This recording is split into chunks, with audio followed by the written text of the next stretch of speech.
So, more time for more what? The face of Jesus flashes. Jesus, the God-man with his own termination date. Jesus, the God-man who came to save me from prisons of fear and guilt and depression and sadness. With an expiration of less than 12 hours, what does Jesus count as almost important? And he took bread, gave thanks, and broke it, and gave it to them. Luke 22:19. This. I live in this place, make porridge, scrub toilets, do laundry, and for days, weeks, I am brave. And I do get out of bed, and I think on this. I study this, the full life, the being fully ready for the end. I start to think that maybe there is a way out of nightmares to dreams. Maybe. I run my finger across the pages of the heavy and thick books bound. I read it slowly. In the original language, he gave thanks reads, Eucharisteo. I underline it on the page. Can it lay a sure foundation under a life? Offer the fullest life? The root word of Eucharisteo is charis, meaning grace. Jesus took the bread and saw it as grace and gave thanks. He took the bread and knew it to be gift and gave thanks. But there is more, and I read it. Eucharisteo, thanksgiving, envelops the Greek word for grace, charis, but it also holds its derivative, the Greek word chara, meaning joy. Joy. Ah, yes, I might be needing me some of that. That might be what the quest for more is all about.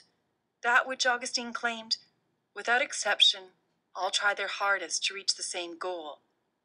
That is joy. I breathe deep, like a sojourner finally coming home. That has always been the goal of the fullest life. Joy. And my life knew exactly how elusive that slippery three-letter word joy can be. I think of it then, that night of nightmares, the flailing, frantic, moon-eyed lunge for more. More what? And this was it. I could tell how my whole being responded to that one word. I longed for more life, for more holy joy. That's what I was struggling out of nightmares to reach, to seize. Joy. But where can I seize this holy grail of joy? I look back down to the page. Was this the clue to the quest of all most important? Deep chara joy is only found at the table of Eucharisteo, the table of thanksgiving. I sit there long, wondering, is it that simple? Is the height of my chara joy dependent on the depths of my Eucharisteo thanks? So then, as long as thanks is possible, I think this through. As long as thanks is possible, then joy is always possible. Joy is always possible. Whenever. Meaning now. Wherever. Meaning here. The Holy Grail of joy is not in some exotic location or some emotional mountain peak experience. The joy wonder could be here. Here in the messy, piercing ache of now. Joy might be unbelievably possible. The only place we need see before we die is the place of seeing God, here and now. I whisper it out loud. Let the tongue feel these sounds, the ear hear their truth.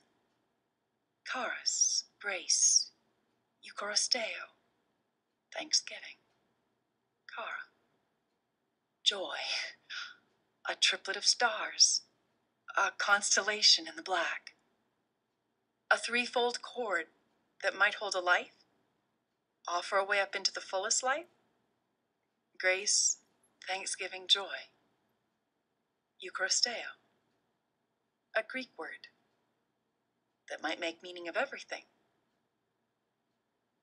When children sleep under the scraps stitched into quilts, and the clock ticks too loudly through the dark hours, and the spiral galaxies spin in space, I lie under the Afghan by the fire and read the words of an old sermon.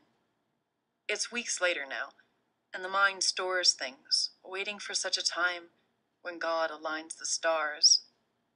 I read, "The greatest thing is to give thanks for everything. He who has learned this knows what it means to live. He has penetrated the whole mystery of life, giving thanks for everything." Breath leaves the lung. I whisper in the dark, "Eucharisteo." It really might be the mystery to the fullest life. I lie on relief. I might have found the Holy Grail and lost it and moved on. And yet really, hadn't God set the Holy Grail in the center of Christianity? Eucharisteo, it's a central symbol of Christianity.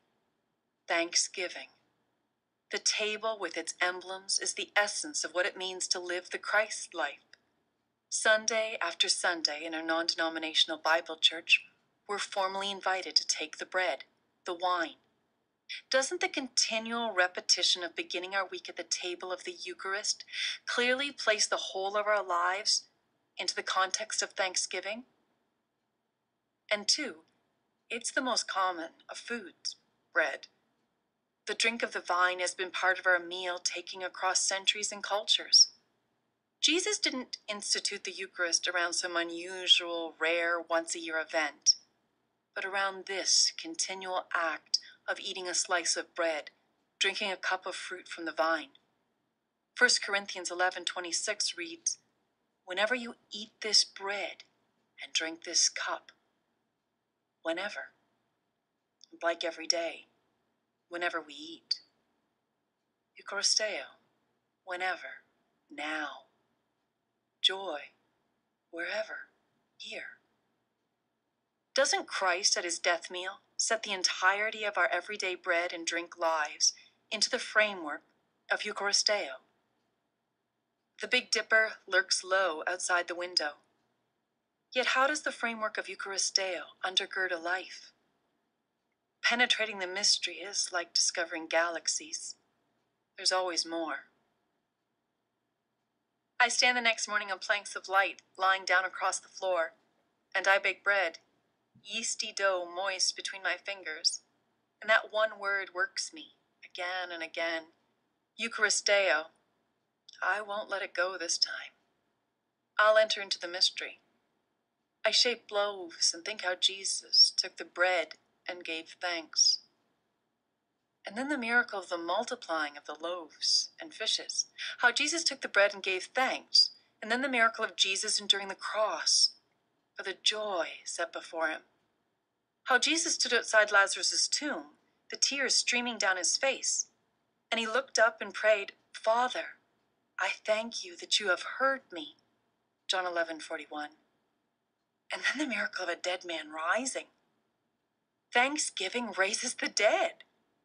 The empty, stiff cadaver surging, the veins full of blood, the alveoli of the lungs filling with oxygen, the coronary arteries full of the whoosh of thrumming life. How there is thanks, and then the mind-blowing miracle. I lay loaves into pans and feel years of the angst lying down too. Eucharisteo, Thanksgiving, always precedes the miracle.